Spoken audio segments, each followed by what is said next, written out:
You are now listening to Cryptid Cocktail Party. Creatures, let's meet for a drink. It's a treat. Join us. Join us in the fight.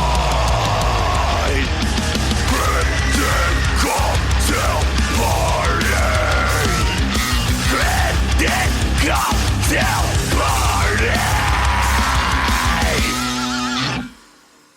Welcome back, everyone, to another episode of Cryptid Cocktail Party, a show where we have a few drinks, share a few laughs, take a dive into the unknown. I'm your host, Dave. Sarge, unfortunately, is not with us this week. He's in Puerto Rico doing what I don't actually know, but we have a very special fill-in host for him, Brennan Storr of the Ghost Story Guys. What's going on, man? Hey, man, it's good to be back. I have noticed the 2 times I've been here, Sarge has been curiously absent. I'm sure is totally coincidental and not at all proof of some kind of bone deep hatred. That's cool. That's cool. It might be just, you're a good stand-in. To be honest, I completely forgot he was going to be gone this weekend when I asked you to join us.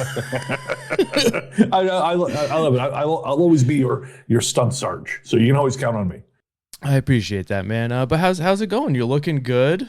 Feeling good, I hope. Thank you. I mean, as soon as it stops fucking snowing, yeah, I'll be great, man. I am.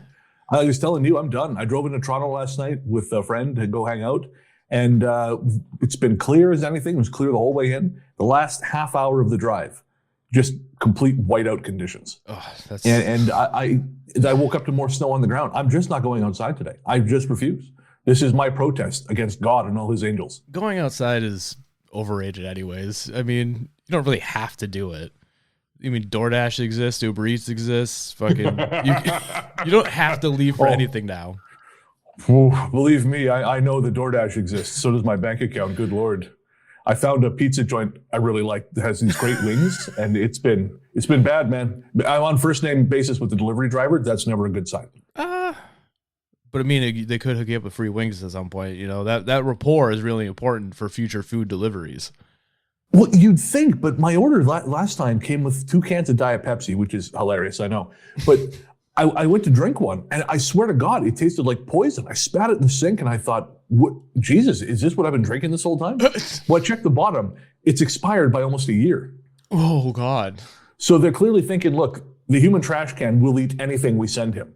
So let's just get rid of this shit by feeding it to him, and he'll never know the difference. Oh, I hope that's not the case. I hope it's not the case too. I do like their food. Anyways. Real quick though, I just realized that have you seen WALL-E, right? The Disney movie WALL-E? Oh yeah. I feel like with the invention of DoorDash and Uber Eats and basically and Amazon, I feel like we're slowly becoming that society in the human society. We're going to be on floating chairs. We don't have to do anything. We're just everything is at our fingertips. AI? Why go outside? All these jackasses using AI to write shit. Yeah, no, it's not good. It's not good, man. It's all. I guess I think it's cute to be optimistic enough to think we'll get to the spacefaring civilization before it all collapses. It's fair. I think WALL-E, at the point we are now, WALL-E is wildly optimistic. Okay. All right. We'll just be more like Idiocracy. More? Idiocracy? More. I guess Ow My Balls hasn't quite happened yet, but there is a new Jackass movie coming, so. This is true. All right, Brad. So this week, not to just dive right in, but we're going to dive right in. So this week, I am breaking the one rule that I've always had for this podcast, but I decided I'm going to give the people what they want. And this week, we are going to be covering Bigfoot. Oh, you've thrown me to the wolves, Dave. Bigfoot? Oh, Lord. I mean, I guess if we'd had Paul here, if things had worked out, that would have been better because I can lean on him for, knowing things the way I usually do. But, oh, boy. Well, here's the thing.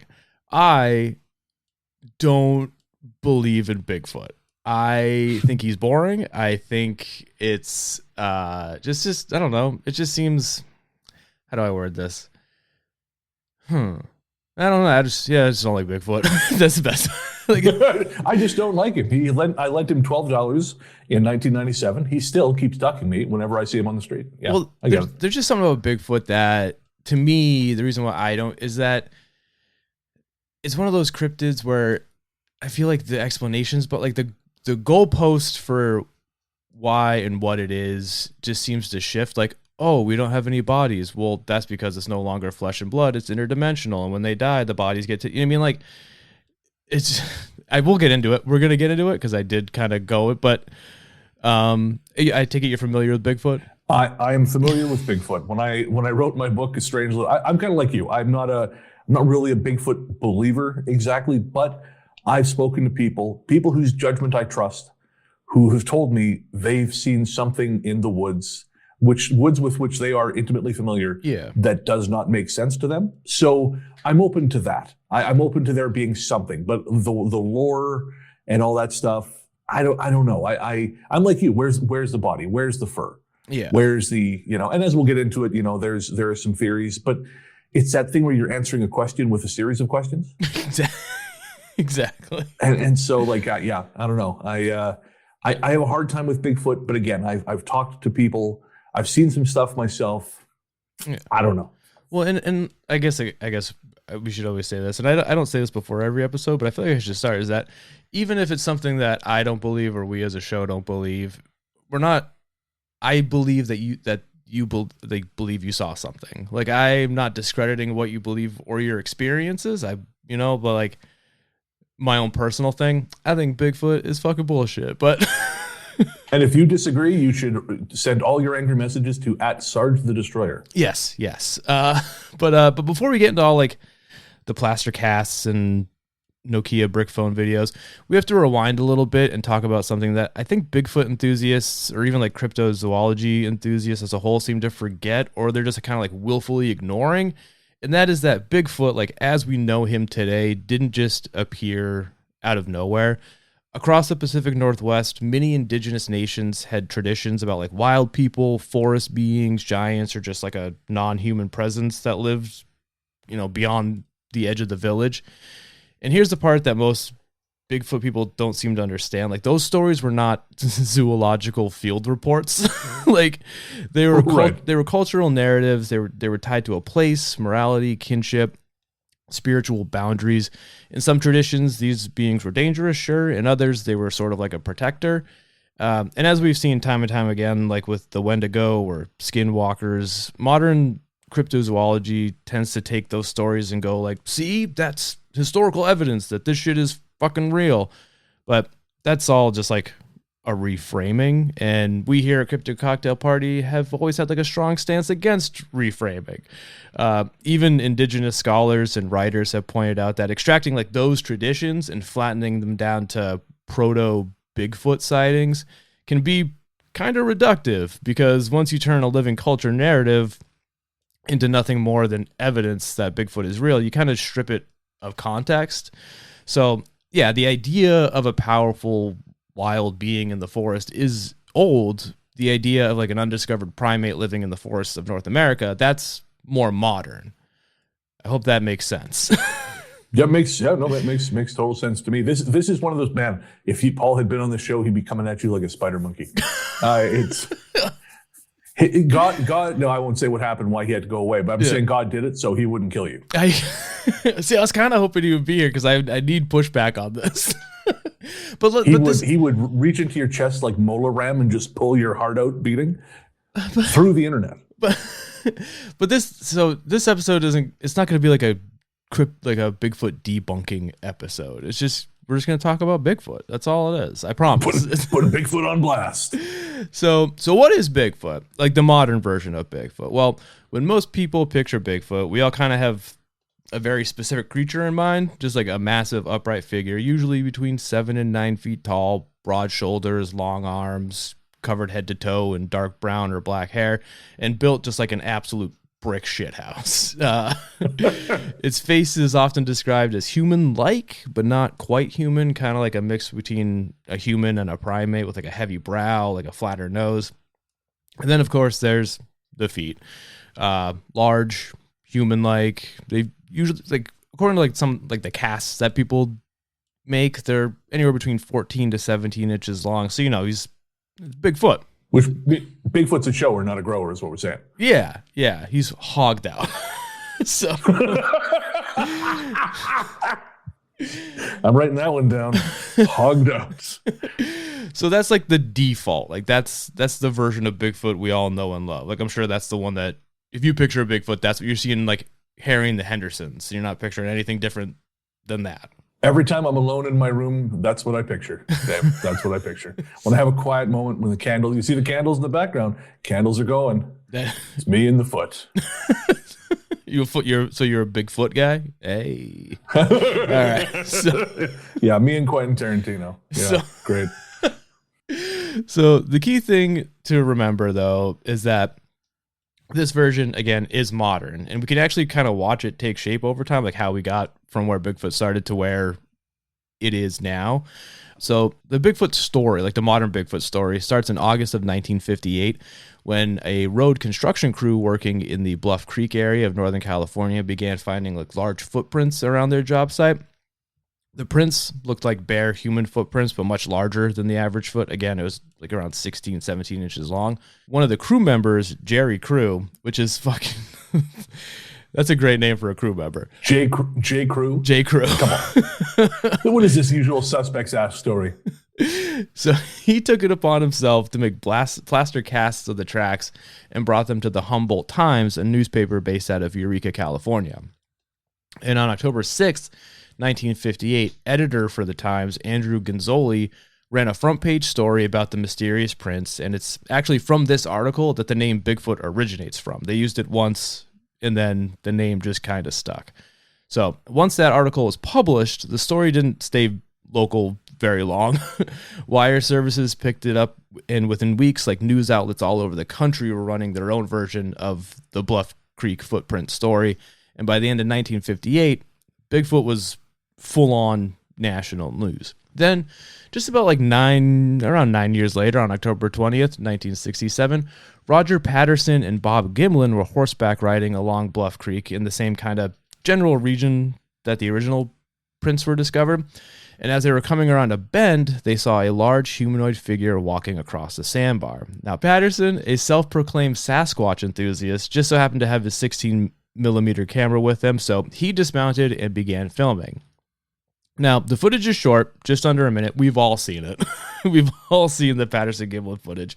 But in it, you can clearly see a large, upright, hair-covered figure walking left to right across the open creek bed with a steady, almost confident stride, kind of like a man about town. He knew where he was going. He's like an Italian man whose mother had just called him to supper. Exactly. It has long arms that swing down past its hips, broad shoulders, a thick torso, and about halfway through the clip, the Bigfoot takes like a brief look back over its shoulder towards the camera, and it's kind of sexy, not gonna lie. You know, it's like a very finally someone says it. It's a very come hither look, I feel like, but that might just be me. Now, this single piece of footage, again, we've all seen it. It became like literally iconic. It is the definitive Bigfoot video if there ever was one. And that one frame of it, looking back, has gotten reproduced so many times. Books, documentaries, merchandise. I'm probably going to use it for the art for this episode, if I'm going to be 100% honest with you. And that silhouette of that Bigfoot walking is basically like the cryptid equivalent of like the Nike swoosh or Adidas logo. It's like one of the most recognizable symbols in the world. So so the Patterson Gimlin, like, do you remember like the first time you ever saw that? Were you like, did you see it and were you like, that's fucked up? I must have seen it at some point, but I don't have any recollection of when. My sort of interest in Bigfoot, or any passing interest, as I mentioned, was when I started researching my book, A Strange Little Place, because I grew up in a town in the Pacific, well, sort of in the Pacific Northwest, more in the sort of central British Columbia or eastern British Columbia, but it's heavily forested. Yeah. And I talked to a couple folks who had stories of, none of them used the word Bigfoot, but that's what they were describing. Yeah. But prior to that, I don't know. I probably on Unsolved Mysteries as a kid. If I had to guess, that's probably when I first saw it. Honestly, I think that might be the first time I ever. It's definitely one of those like early childhood, like I was watching like sci-fi and there was some documentary or some sort of unsolved mysteries show like that. Yeah. It's a wild piece of footage. I'm not gonna lie.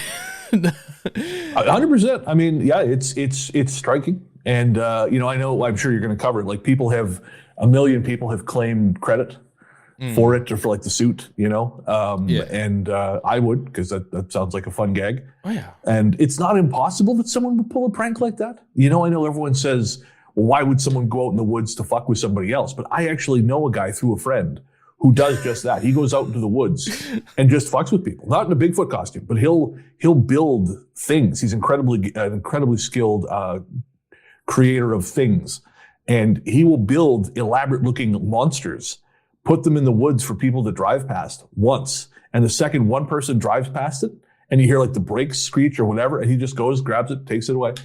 And so someone's going to have a story about, the Jamungo monster. And it's just this guy getting his jollies. That is so fucking good. Yeah, that's great. That is such a good prank. I love, dude. And his shit is so good.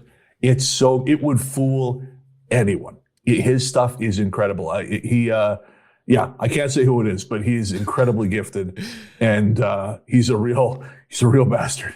No, that's amazing. I don't know who it is, but I have the most respect for that man.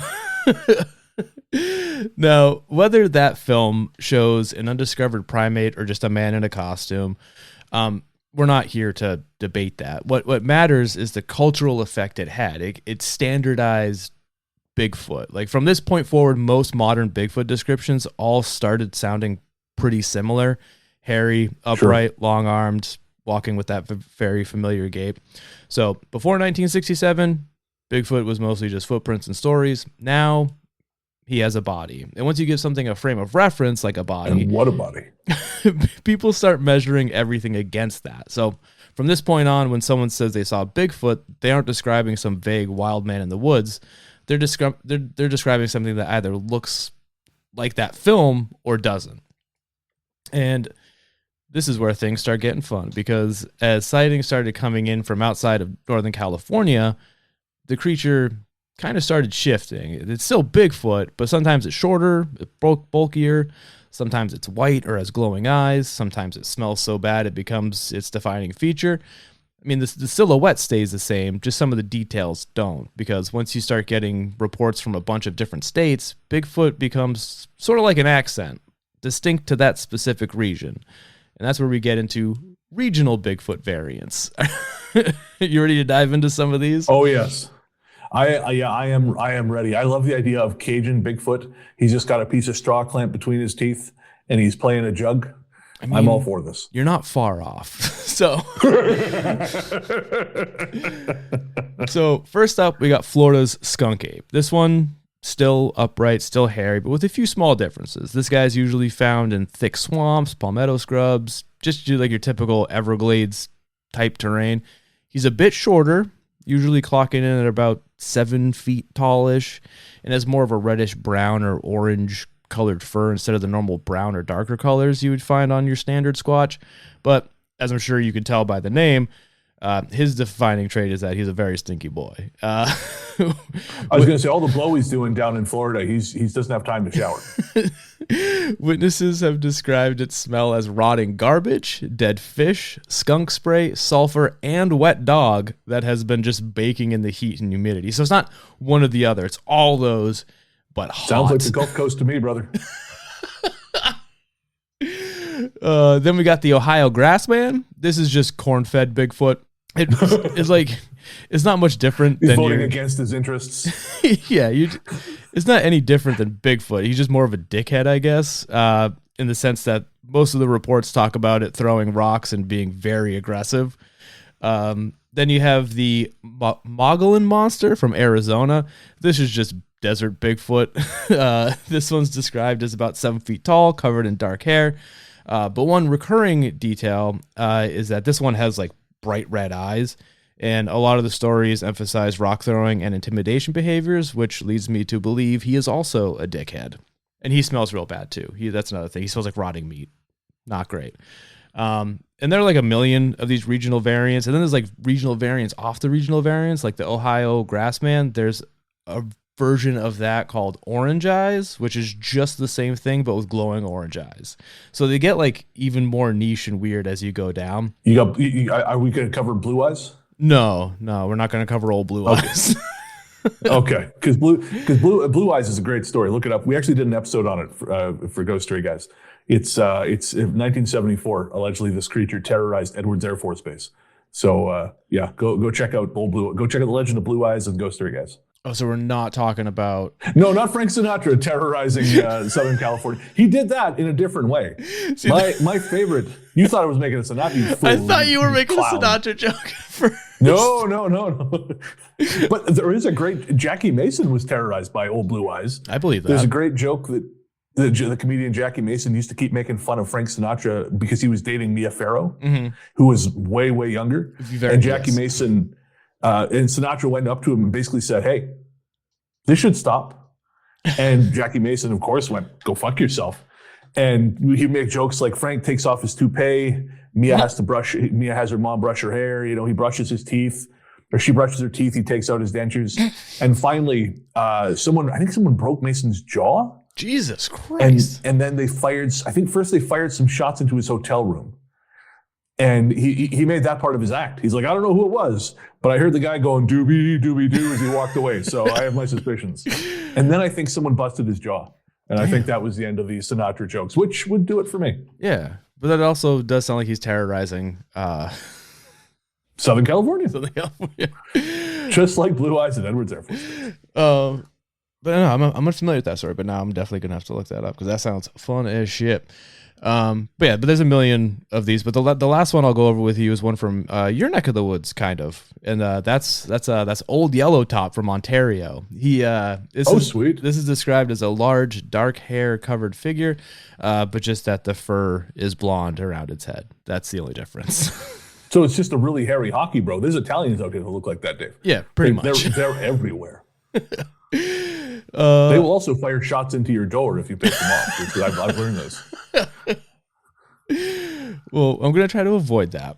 I walked into a bar and some Russian gangsters walked in. I was like, "Well, time to go."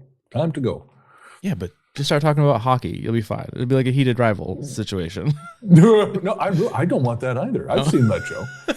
No, I'm not interested. Hard pass. All right. So far, these regional variants of Bigfoot are still Bigfoot. They're just different. They smell different. They got different height, different eye colors. Still Bigfoot, but with a little bit of like environmental remixing, I guess. But here's where shit gets weird because eventually they stop just being Bigfoot and turn into something else entirely, like a whole new genre of Sasquatch, if you will. Take, for instance, the Sheepsquatch of West Virginia. Now, this thing sucks. It's around 7 to 8 feet tall. It's got thick white wool-like fur, clawed hands, cloven feet, ram horns, and the face of a goat, but with razor-sharp teeth. This is the Liberace of Sasquatch. This is very scary. It's not great. And then there's Bat Squatch out of Washington. This one was sighted around when Mount St. Helens exploded. Basically, it's Bigfoot, but with glowing red eyes and large leathery bat wings with a 20-foot wingspan. So it's a flying Bigfoot. Pretty shitty. I want to run the numbers on that, on the viability of a 400-pound creature, but he's got 20 feet wings. I don't fucking care. I bet that doesn't work. Well, you know what? It could. Who's to say it can't? Besides, like, science. That's true. And other things. That's it. And we're podcasters, Dave. We don't know jack shit about science. And then there's the Dogman. While not technically a Bigfoot, it always seems to be like in the conversation of Bigfoots. And it's described exactly as it sounds. It's a 7-foot tall upright wolf. It's got a wolf's head, muscular body, long arms, and it's got those weird backwards dog knees. It's a bummer all around. I do love that there's such a sharp demarcation in the stories about Sasquatch versus Dogman. Generally speaking, Sasquatch is pretty benign, or if it's really mean, it's, you know, like chucking rocks at you. Yeah. But Dogman is almost invariably a prick of the highest order. Yeah, because I honestly forget. I don't know if we covered this. I already forget what we've already covered, or if I wanted to. But it was the the Dogman massacre, the one that they say took place in that like trailer out in the woods, and it just murdered a whole family. Oh, I haven't heard about this. Oh yeah, it's fucking wild. I think we covered it. I don't know what we've covered and what we haven't yet.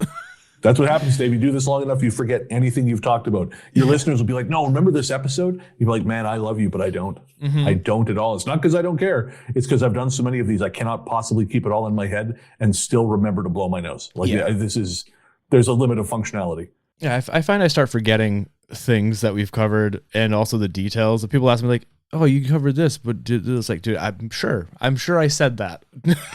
I agree with you. But it's with these other types of squatches that the quote unquote undiscovered primate idea kind of starts to strain, because now we aren't just talking about hair color and height differences. We're talking about entirely different creatures occupying the same space as Bigfoot. And once that happens, the explanations for what a Bigfoot is, they kind of have to start stretching too, because up until this point, even with like the regional remixing, we're still basically talking about an undiscovered animal. A big, hairy, maybe aggressive, maybe spelly animal, but it's still something biological. But when you start sharing the same forests with upright wolves, horned wool monsters, and flying primates, that like quote unquote relic hominid idea, it kind of starts to crack. It doesn't break immediately, but it's starting to bend, and that bend is happening under a lot of pressure, because since 1958, Bigfoot has lived in this kind of like this weird middle ground, I guess.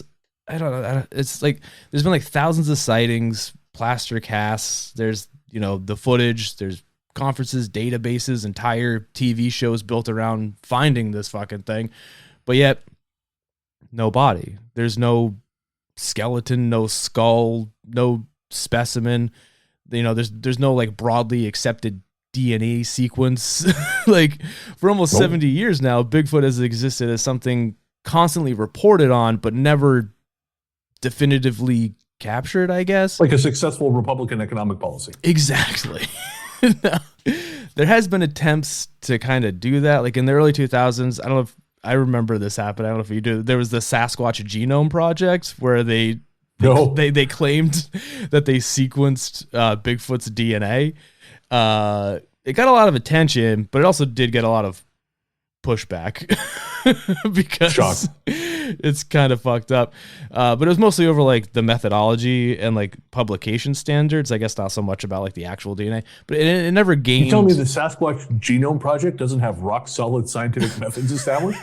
I am shocked by this day. This is a really left field allegation. Yeah. I hope you could back this up. Well, I mean, it never gained any acceptance mainstream. Like it. We could not have foreseen this. Yeah. And then other hair analysis, like over the years, they reportedly identified possible Bigfoot samples, but they were just like bear, cattle, wildlife, nothing crazy. And then there's also like, okay, we don't have DNA. Why don't we have any like fucking pictures of this thing? Like we live in an era where trail cameras are everywhere. Like hunters have them up year round. Like wildlife researchers use them constantly. We all have fucking a high resolution 4K camera in our pockets. There's also thermal optics, drones, night vision. And yet the most compelling visual evidence we have is just that 1 minute of film from 1967. Well, you have never played a game of hide and seek against the Sasquatch, is what I'm hearing, because those guys are great. They've been known to be elusive. That's it. There could be one inside you right now. And okay, no, you would know, because as we said, he's hogged out. Yeah. But he could be right behind you and you'd have no idea. This is very true. And there might be reasons for that, which we'll get into. But it's it's the lack of evidence. It doesn't make any of this go away. Like we were talking about earlier, it just moves the goalpost for why there's no evidence.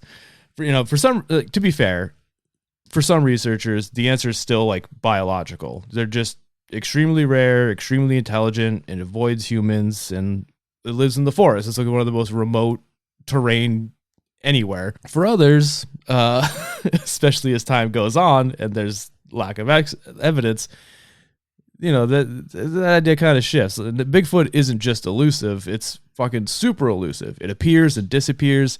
It's seen in conjunction a lot of times with like UFO reports. It seems that it can. And I got to tell you, sorry, just to jump in. Yeah. The flesh and blood Bigfoot guys fucking hate it when you talk about that. when you mention that Bigfoot is seen in conjunction with anything paranormal, they hate it. Yeah. And you could give them a statement. You could show them a photo of Bigfoot rappelling down from a UFO like SEAL Team 6, and they would burn it the second they got it out of your hands. Rather than accept that, no, this isn't some kind of non-terrestrial creature, they would sooner destroy it and then set your house on fire. They hate that shit. Yeah, I can understand why. Because it's kind of goofy. Has my whole life been a lie? Has my wife divorced me for no good reason? Oh no, I've wasted my whole life. Yeah, it just seems like nowadays Bigfoot feels less like an animal and more like a paranormal thing, I guess. And the idea isn't anything like super new. Like it's kind of gained a lot more traction, like the interdimensional thing, the psychic abilities, the ability to blur, or not blur. That's a bad way to word that. Is that the reason why it's so blurry is because it's interdimensional and it's like in between planes, or it can affect your. There's a lot of it, but it's not new. Writers in the 1970s were already kind of suggesting that cryptids and UFOs might not be like separate categories. John Keel was talking about that back in the 70s. Yeah. Later researchers documented cases again where Bigfoot sightings and UFO activity like clustered in the same area. Like there's the whole like UFO Bigfoot flap in Pennsylvania that happened. But yeah, by the 2000s and 2010s, that's when like the full high strangeness argument started to really like come through. Like Bigfoot may be interdimensional, capable of cloaking, or operating outside like normal animal constraints. And then at the same time, other researchers, like you said, push back against that super fucking hard. Because they think that once you like leave the biological model entirely, you're not in zoology or even cryptozoology anymore. Like this is something completely new. So within the Bigfoot, they spend their kids' college fund on thermal cameras for no reason. Yeah. So within the Bigfoot world itself, like you said, there's a huge split between the two groups. There's like the flesh and blood versus the paranormal. And by 2026, Bigfoot kind of exists on a spectrum now, especially when it comes to the explanations. I get you, Bigfoot. Me too. But yeah, it's like, and not just like for what it is, but like the explanations trying to account for like the evidence problems. I guess it's a creature that is constantly being reported and culturally dominant, but never conclusively given any sort of like true concrete evidence. But maybe that's why Bigfoot still persists today. Maybe that's why people still love the idea of a Bigfoot. Like we can literally watch it evolve from where it was in 1958 to a filmed body in 1967 to just regional swamp guys and fucking interdimensional beasts in 2026. Whether Bigfoot exists, I don't know. I don't believe he does. But I mean, in the end, maybe that doesn't really matter. Maybe it's just the fun of like figuring out what or who it is or fucking what's going on. But whatever it is, animal. Maybe the real Bigfoot is the friends we made along the way. Exactly. And I didn't really write an ending to this script. I kind of ended it after that. So I guess on that note, that's the end of the episode. Well, I want to shout out a couple things, which I think would be great cappers to this. So first off, if you want a killer action horror novel about Bigfoot, which is a ton of fun, Rogue by Luke Phillips. It is so good. It sort of presents, and he clearly has such a comprehensive understanding of all the different theories and all that shit. So Luke just wrote this huge, thick brick of an action novel about this insane Bigfoot killing people in the Pacific Northwest and being hunted down both by other Bigfoot and by like some kind of government hit squad. And then it's all nuts and bolts, but he comes up with all these fantastic explanations. And again, it's just an action novel. It's not advocating for one thing or another, but it's a great story. And then there's the film. There's got a couple different names, but it's either The Vice Guide to Bigfoot or 15 Things You Didn't Know About Bigfoot. Number one will surprise you. It is so fucking good. It's a found footage comedy. Okay. About this really up his own ass Vice. Well, he's not. It's Compound. It's meant to be Vice, but it's Compound. He's a reporter. He thinks he belongs in war zones. He's sent by Compound or Vice to cover a Bigfoot festival. And he hates everything about it. And it is so very funny. It's so fucking good. I think the director only made the one film, but it is brilliant. Hell yeah. I'll definitely check out both of those because both those sound a lot of fun. But so yeah, Brennan, how you feeling? Like I said, this episode really wasn't about anything. I just wanted to talk about Bigfoot and the different variants of Bigfoot. That's it. I mean, I know so little about Bigfoot. Like, I shouldn't say that. I know a lot about Bigfoot, or the legends of Bigfoot. You know, and I know that every country has their version. There's the Yowie, there's the Yeren. Yeah. You know, the Yowie's in Australia, the Yerens, I think, in China. You got the Yeti. The Yeti, of course. Yeah. But like I said, do I believe in it? I don't know. I've never seen anything like it. I have seen something weird that was big and, okay, this sounds bad. It was big and black, but not like that. But I saw something weird in the trees once, something I don't have an explanation for it. Yeah. I'm not saying it was a Bigfoot because I didn't see anything like that, but what I saw doesn't make any sense. And as I said, you know, I've talked to guys I went to school with, guys I trust, who are one of whom was a forester. And he saw something out in the woods while he was driving to work one morning. And he's like, it's not a bear. It's not a deer. It's not anything else that lives around here. I'm not saying it was a Sasquatch. He said, I'm just saying whatever this thing was, I can't tell you what it was. And I know pretty much everything out there. So who knows? Who knows? That's the thing, right? I'm fascinated by it. I think people chase Bigfoot because it's sort of like the Moby Dick of all this shit, right? Because a lot of us need this shit to be real. Right, I was joking about like my life has been a waste, but that's actually kind of not a joke for some of these guys. Some of these guys, like I know dudes, they're constantly putting out fucking documentary series about their hunt for Bigfoot, and I get it, man. You don't like fishing, you want to get out of the house and feel like you're on a mission. So you go to the woods, you clap stones together, you hit sticks on trees. I get it. I don't think you're doing anything productive. I don't think you're investigating anything. I think this is ghost hunting outside, but go for it.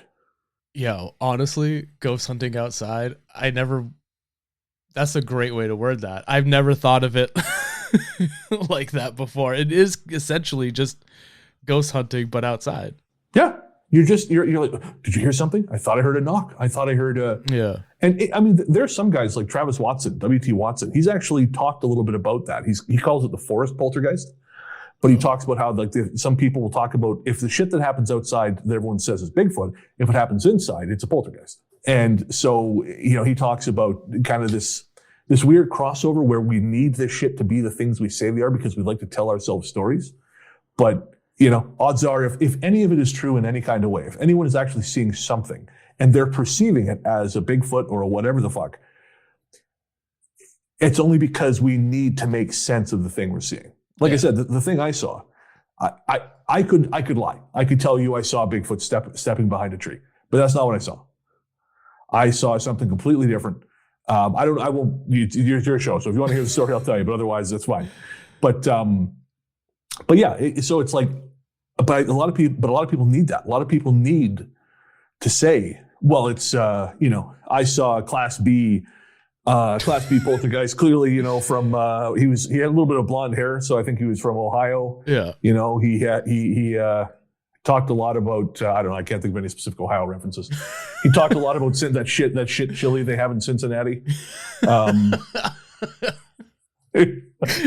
That's literally all the Ohio jokes I got. That and the terrible hot dog place I went to in Toledo. But yeah, so I think it's a 800-pound gorilla because it is the most symbolic. You talk about that shape. Yeah, it's the thing, and if you find that, then maybe the rest of it's true too. And if you find that, maybe you're the guy, like you're the guy who found it, you know. And all this again, and I'm kind of being an asshole, but I'm kind of not. Like all the shit you all this time you put into like, well, I don't have a lot of friends, you know. I didn't get invited to prom, you know, but I found Bigfoot, so fuck you. It would be a very redeeming thing to be the guy. Yeah. It's like if Elon Musk ever did a single useful thing, it would just be like, oh my god, it'd make it all worth it. Yeah. Well, maybe not in that case, but No, I get you it. know, No, yeah. I mean, I can think of the single useful thing he could do, but that's probably we shouldn't say that on the show. But yeah, no, I do think there's an element to that. It's the big symbol. Yeah. And so if you find it, you did it. And again, if you find it, maybe all this other shit is real. And if all this other shit is real, maybe we don't die when we die. And I think that's ultimately what it comes down to. Not to be a bummer, but I think that's what it comes down to. That's I get what you're saying. I got you. All right. That's right. We're bringing it back to the eternal question of death. I just ruined the mood. Good. Merry Christmas, everybody. Enjoy the snow. No, that's perfect. We all die someday. That's right. the perfect way to end this. All right. All right. Well, thank you so much for coming on. I appreciate it. You taking the time. I know you got to run soon, so I guess we'll wrap this up real quick. You got anything you want to plug before we sign off, where the people can find you, listen to you, all that good stuff? Yeah, you can find the Ghost Story Guys everywhere fine podcasts live. I also co-write a horror fiction podcast called Fear Daily. So you can find Fear Daily everywhere podcasts live. And if you want to follow me on social media, I'm largely the truth on Threads, Instagram, Blue Sky, and we can nerd it up about movies over on Letterboxd. Hell yeah. And if you want to follow us, you can do so. Cryptid Cocktail on Instagram, Cryptid Cocktail Party on TikTok. Please leave us a 5-star rating and review. It really helps the show, getting to more ears. And if you have any strongly worded emails you want to send me about this episode, please do it. cryptidcocktail@gmail.com. And I think with that out of the way, that's all we got. Now, normally Sarge says goodbye and I love you to the audience. Would you like to fill in for that as well? I'd be honored. Audience, remember, we're all going to die someday. So goodbye, and I love you.